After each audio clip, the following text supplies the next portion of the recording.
Hey, everybody, and welcome to the podcast of Appalachian Brewing Company. My name is Mike Parker, and you're probably wondering, what are we doing here? Who's this guy? Well, I was invited here by the guy who's standing right next to me, the original brewmaster here at ABC, director of operations, the one and only Artie. Artie, how are you? Hey, Mike, how are you today? Doing good. So, again, we'll get back to that question. What is this podcast going to be about? And, I just sort of look at it as an opportunity to spread the word about all things Appalachian Brewing Company, and you're the guy, you're the wealth of knowledge, you're the one who helped start it all. I'm just a guy who started coming in here about 20 years ago and became friends and worked for you for a short period of time. And so I think we'll sort of just sift through some stuff. I think a lot of people will be able to relate to either me or you, and we'll talk beer, current events. What do you think? Yeah, Mike, it was really a pleasure to work with you, and we had that opportunity for, I think it was about a year and a half, 2 years, somewhere in there. It's about 2 years, yeah. It was a little too short, I'd say, but yeah, we really enjoyed working with you, having you here at the brewery, and you set us off on a good path. I think when you came in the door, we needed some things marketing-wise, and the great thing was you sort of set us on a path, and we've continually gotten better from there, and now we have all of our operations and also our events organized down, and we're getting better at doing these types of events and other things all the time. So thanks for setting us on that path, and again, thank you for deciding to come in and help us with this podcast. Well, it's all about the beer, so simple question for you. What are you drinking, Artie? Well, actually, I'm having a little bit of the Appalachian Anniversary Maibach. It's such a wonderful beer. Love that nice Bach flavor. Just that nice mild sweetness to it, but it finishes nice and dry like a lager should, and it's the perfect beer for celebrating our anniversary. And I've got the Hoppy Belgian Blonde, which is one of your seasonals, and I look forward to it every year. I'll start with light-colored beers and sort of work my way dark, if you know what I'm saying. You bet. And sort of go with the lighter, fruitier, sort of sweeter profiles. And then as I work my way maybe through a couple of beers or a meal, then I sort of end my session with a hoppy IPA and try to compare notes, try to get the full flavor. But you can really do it anyway. Let's talk a little bit again about sort of how we got to know each other. So I started, I grew up locally up in Dauphin County, about, 20 minutes from the brewery. And I had some friends who worked here back when you guys, opened up back in the mid to late 90s. And I just became an immediate fan. And when I started, working in broadcasting here in the area at a radio station, I'd get off work and I'd pop down to ABC for a beer and I'd go hit a Senators game, And I got married. My wife and I started coming in, just picking up growlers here and there. Sort of became part of our social calendar to hit ABC on Mugger Monday, pop in for a meal on the weekend, introduce new friends when they come into town. So it's always sort of been home. You guys have opened so many different locations around the region, but, the original in Harrisburg's always been our favorite, no matter where we've lived. But, you mentioned it. As I worked in broadcasting, some television stuff, went to Maryland for a short time, continued to just, experiment with different microbreweries, and that's when the big boom happened. I'd say, within the last 10 years when other states, sort of got on a trend that ABC, pioneered back in 97. That was one of the first ones. People don't realize that, but, it's an iconic brand in Harrisburg and across the region. So I came back with a knowledge of a lot of different beers, and you had an opening for a marketing guy, and I said, well, let me give that a try. So, fun things that we worked on together, naming beers, coming up with some new seasonals, some new flagship beers, some new packaging, and merchandise. Remember remember the T-shirt that said, "I'd totally tap that"?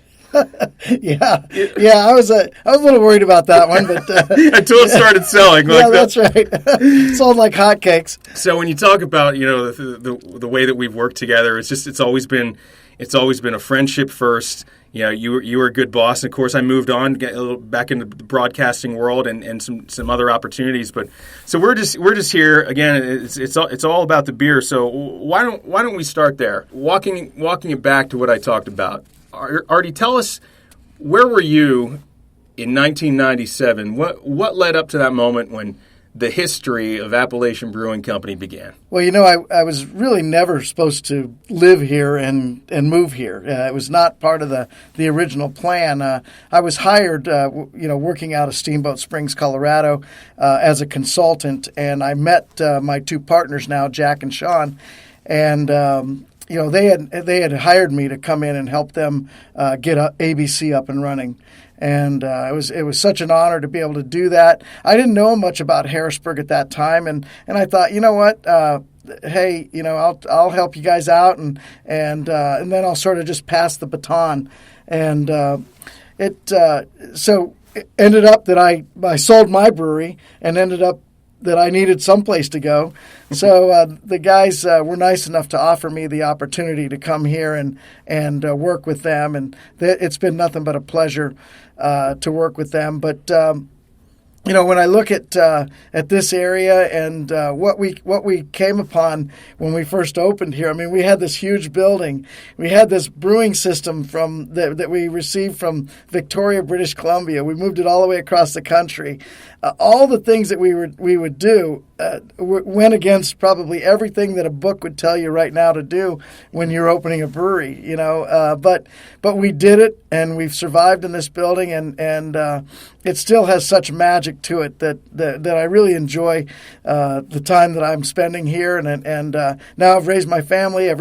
All my girls are grown up, and it's just been such a great adventure for me. Something that's really funny. You probably have no idea that this ever happened, but so think of me. I'm a senior in high school, 1995 and 1996, right? And maybe we talked about this before, but the brewery here is located at 50 North Cameron Street. So for years, up until recently, over the past couple of years, they've developed a little bit, north here on Cameron Street to put in the new World Trade Center, Capital View Commerce Center, whatever you want to call it. But for years, all that was a bridge and a big field with a bunch of junk in it and stuff. And then, if you know what's behind there on Her Street, there's a steel mill. And that's where my dad worked for 40 years. Wow. At the Taylor Horton Steel Mill, right? So 95, 96, labor dispute, and they went on strike. So they used to march up and down Cameron Street with their signs, and he used to tell me when I started working at Appalachian, he'd say, it's kind of funny, it brings back memories, because we'd be sitting in here like having a beer, and he'd look in the window and he'd see these big tanks. He goes, when we were on strike, he's like, we would pick it up and down Cameron Street, and they were just installing those tanks in the building. And he said, and it looks, nothing like it does now. And I think that's the thing that most people get when you walk in those big oak doors. You come in, you get the visual. You sort of fall in love with the wooden beams and the classic look and the brick of the building, and then you discover the beer and you discover the food, and you sort of go from there. But back to the history. So you get here, Colorado to central Pennsylvania. What's that transition like for you? Well, I think originally it was a little bit difficult. I didn't know anybody. My wife and I, our daughter Elizabeth was 3 weeks old when we moved here. So it was sort of like, this young family. We're moving to Harrisburg. We don't know anybody. My partners became my family, and and their families became my family. Not the kind of family that would help you with your kids necessarily, but the kind of family that we always had a support group around us. And we were invited to holidays and those types of things. But we always joked about the fact that we were 6 hours away from both of our families. I was from Colorado and she's from Rhode Island, so we'd drive to Rhode Island, it'd be 6 hours, and by the time we got to Colorado, most of the times flying, it was 6 or more hours depending on how the flights went. But we really enjoyed doing that, and really enjoyed our time here, and I'll tell you what, Central Pennsylvania has become home for us. We raised our kids here, and it's amazing how you set roots pretty quickly, and they really hold. Well, you had to get right to business because this was a business. This was a business venture, and you were just an important cog in the machine. But you're the one who's coming up with recipes, creating flavor profiles, sourcing world-class ingredients. So where do you start? What's the first? You make a list of a couple of beers that you think that you want to create and want to be the ABC flagships, or what do you come up with? A list of 4 or 5 and go from there? Well, the amazing thing right now is that it probably even better is I don't have to do so much of that anymore. We've got these young creative guys working for us, and they're always pushing the envelope on different things. I'm still that guy that says, hey, we still got to have that anniversary Maibach. We still got to have all these great flagship beers that people have come to know and love over the last 21 and plus years right now. So, I'm the guy who always grounds us a little bit. But the amazing thing is we have all these young people working for us, and they're very innovative. They push the envelope. I mean, even as far as this podcast, I could have never put this podcast together without my team and the group of people that work for me, that really, or work with me, I should say, that actually push me to say, hey, Artie, we got to do this. We got to get back, we got to get up into this, into these newer ways to convey information and those types of things. And I always thank God that I have these people around me. We're going to get into this in future episodes of the show. I'd love to just talk, make a segment where we take a particular beer and we talk about not only the flavor profile and the ingredients and what makes that particular style, but also the name of it, because a lot of the ABC beer names have local meaning to them, and that goes all the way from the Water Gap Wheat, to the Mountain Lager, to the Hoppy Trails, to even some of the beers. I have a really interesting story about one of the beers that we named together, which was the Arrowhead Bock. Yeah, that's right. So I can't wait to share that one in a future episode. But sure. Let me ask you. Let's bring it back here to where ABC grew from a single brew pub here, although a very spacious, one of the biggest ones in America, honestly. Square footage wise, multiple floors, but you guys then expanded. So the idea for expansion, how quickly did that happen, and how big have you gotten? Well, we started with this big brewery, and the biggest problem that we started with was we were too big to start. Most smaller breweries, if you think about it, they open with a smaller brewing system. They sort of grow into it. Then they either sell that brewing system and buy another one that's a little bit bigger, so it's a step up. And then they may go to the next step, and they may go to the next step. Fortunately and unfortunately for us, we started with a really big brewery, so we had no choice but to find ways to sell. We sold in the outside market. We sold to our friends. We sold to people that and we tried to grow. But one way we found to grow was to open other breweries that we could sell our products in as well. If we went into an area, we could find a way to sell, let's say, 1,000 kegs that year in that location, and that would be great for us. I mean, it really helped us grow and keep all of our the brewery going and keep everybody employed and all those other things. It became kind of hard though too. I assume because this was such a hot spot when it opened. People were like, "This is something brand new." They make their own beer. Are you kidding me? This is great. It's Harrisburg beer, right? And you had such good food. It became, you competed with other restaurants in the area. So when you walk into these other restaurants in Harrisburg, in Carlisle, and they say, "Oh, you want us to sell the beer? You guys are taking all our." Was it hard to find people? Because they're looking at you as a competing restaurant brand. Did you face any of that? You bet. We felt a lot of that as we grew. We really never let it deter us. In terms of our growth, we sort of looked at it and said, well, if you guys aren't going to sell it, we got to sell it some way. So we're going to figure out a way to do that. And we also, we just just tried to do the right thing all the time. That was the key in our whole plan, was be the right person, do the right thing, and then you know what, things will happen for us. And we're so fortunate, again, like I said earlier, not only to have the great people working for us, but to have gotten as far as we have in our business. I'm very grateful. All right, we're back here on the Appalachian Brewing Company podcast. It's Mike and Artie hanging out with you today. Artie, of course, the original brewmaster here. Kind of the face of ABC, probably just because he spends as much time here as he probably does at home with his family, right? Yeah. Over the years. I definitely have more friends here than I have anywhere else, that's for sure. That makes a few of us. There's not that many mug club mugs hanging down there for no reason. People love to get away. It's sort of the local spot. It sort of makes it personal.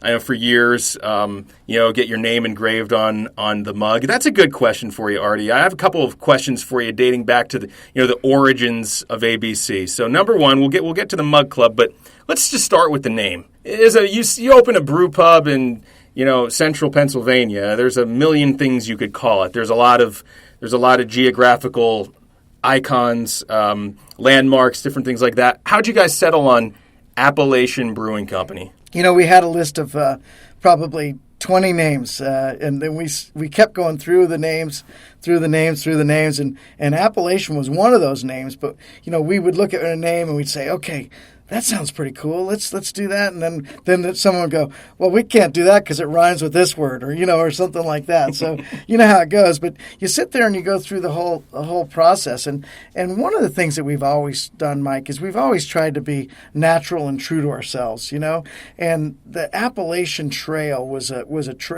trail that's near and dear to our hearts here. It's local. Jack, one of my partners, basically lives almost on the trail. He's only about an eighth of a mile away, and he spends a lot of his time. Even his son has hiked the trail, and it was one of those things that it sort of hit. And I think the one thing that sort of solidified it for us is they said, "So how far do we want to sell our beer?" And I said, well, the great thing is the Appalachian Trail runs from Maine to Georgia. So if we can do Maine to Georgia, that would be great, and we could sell all the beer we have and go from there. But with the trail going from Maine to Georgia, that's sort of been our sort of growth plan, and we continue to move up and down that mid-Atlantic and northern down to the southern region. And there's just a lot of things. Like the Appalachian Trail has a lot of history. So, 200 miles or so runs through the state of Pennsylvania. So it is a significant spot. The through hikers are coming here in the middle of the summer. It's where it falls. Right. So, yeah, July when it's 103 degrees, they're on the trail. They would probably wish that you guys were selling beer on the trail. Yeah, that's right. At that point. That we haven't located a location right on the trail yet, but right. But being up in Duncannon, we a lot of the guys get rides down here. And come down to our Cameron Street location. It's being known for a good place to stop and enjoy a beer and a good meal for those guys. So it's been great. It's a long word, and that's probably been one of our biggest challenges. The word right. Appalachian.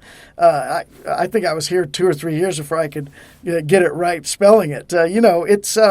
It's become our name, and I'll be honest with you. People refer to us more like Appalachian, or instead of Appalachian Brewing Company, ABC, right? So I'm going down to ABC. If you're somebody outside this area, they'd be like, I have no idea what you're talking about, but I'm in, right? So, right. Well, okay, so Appalachian Trail, Appalachian Mountains, Mountain Lager. Let's start there. If we're going to do this as a regular feature, which, by the way, I want credit for because I just came up with that on the fly. Okay, great. All right, so let's take Mountain Lager, iconic flagship beer. It's a house beer for a lot of people. And, there's plenty of domestic, big brewery beers that you can buy out there. But if you're, in this area and you're looking for a daily drinker, right? Something to enjoy with with every meal. Just you can't really go wrong with Mountain Lager. So first of all, the name, and then sort of what is Mountain Lager? Well, I'll tell you, it's one of our first beers that we developed, and it's been such a flagship for us.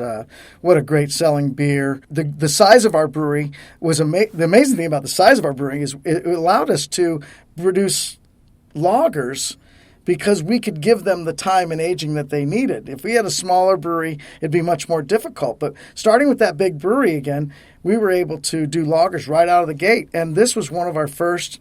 And I'll tell you what, it's been consistent, it's tasted great, and it's really become a little bit more of a local hero, in right. terms of the style. But we have people who come here for that beer. My partners drink that beer exclusively. I know. Pretty much. I try to get them to go to something new. Hey, try this, try that. They go right back to the Mountain Lager, and that's fine. It's such a great beer, and we're so proud to be able to produce it. And simply Mountain Lager because just to carry on, one of the first beers, a flagship, a staple of the company, Appalachian Mountain right. Lager.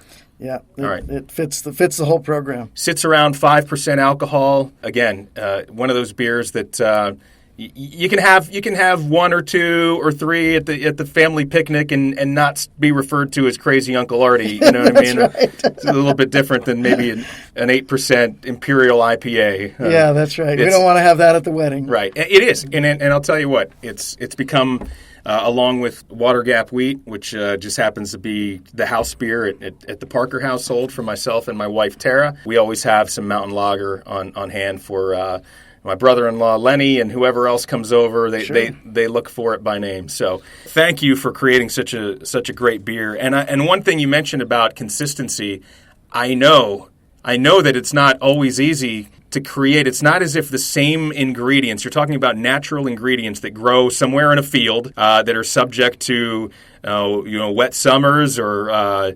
droughts, insects, things that can damage a crop. So you're always part of the art of creating a craft beer is not always using the exact same ingredients yet achieving the same taste. And you've been able to do that with lager in particular. Mike, that beer has stayed consistent for us. We do have to adapt and adjust. You're absolutely right.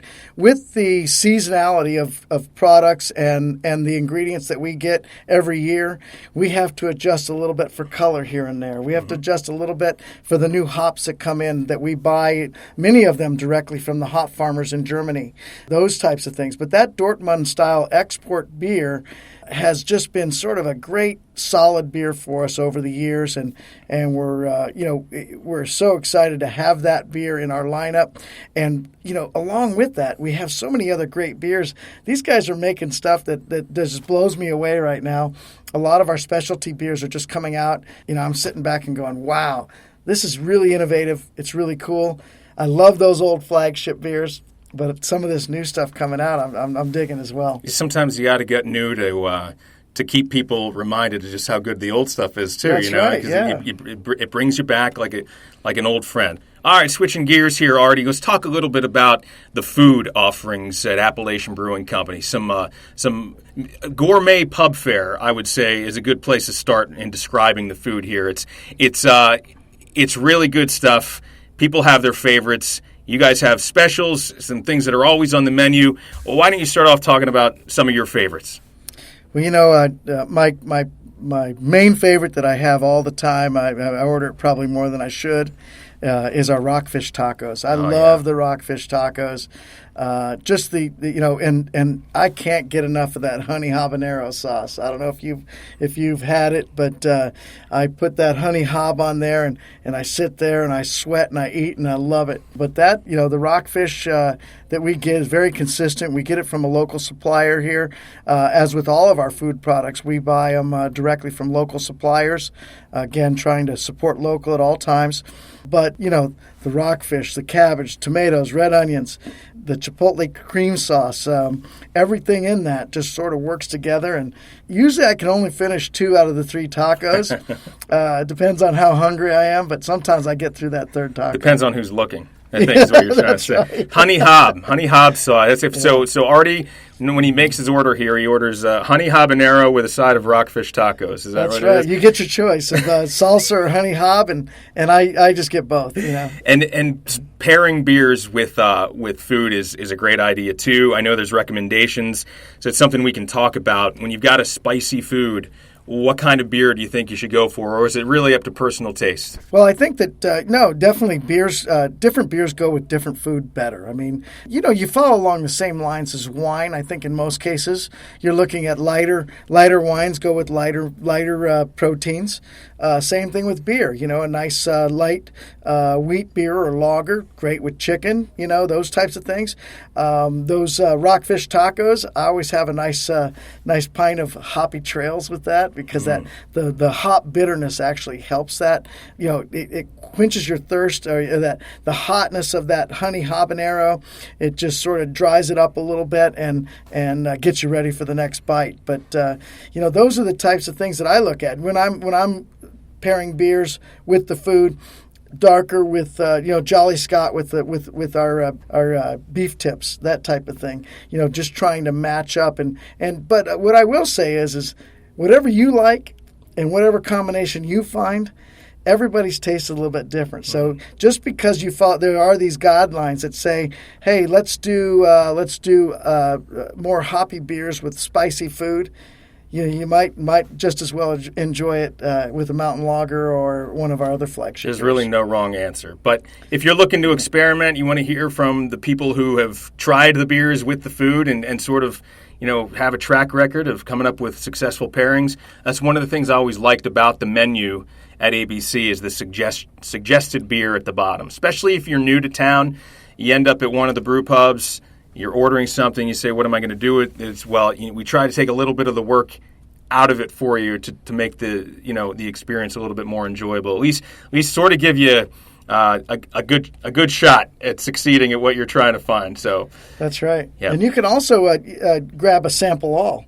So you can actually eat your meal and try a bunch of different beers. So the next time you come in, you can say, man, I really love that chicken dish with that mountain lager. And then next time when you come in, hey, I'm going to have the chicken, I'm going to have the mountain lager, that type of a thing. So doing the sample all and even, being able to establish that sample all and do it in different, any of our different specialty beers will also allow you to try different food styles with different beers. All right.